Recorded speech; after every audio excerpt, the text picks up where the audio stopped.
అందరికీ నమస్కారం. నమస్తే మహామాయి శ్రీపీఠి సర్భూజితే శంకరచక్ర గదాహస్తే మహాలక్ష్మి నమోస్తుతే. కరాగ్రే వస్తే లక్ష్మి, కరమధ్యే సరస్వతి, కరమూలే స్థిత గాయత్రి, మంగళకర దర్శనం. మీకు మరియు మీ కుటుంబ సభ్యులకు దీపావళి శుభాకాంక్షలు. అందరూ చెప్పులు వేసుకోండి, కాటన్ డ్రెస్ వేసుకోండి.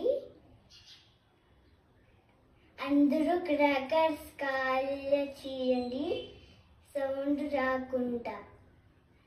క్రాకర్స్ కొద్దిగా కాల్చుకోండి, క్రాకర్స్ సౌండ్ రాకూడదు. ఓన్లీ ఎక్కువ దీపాలు పెట్టుకోండి.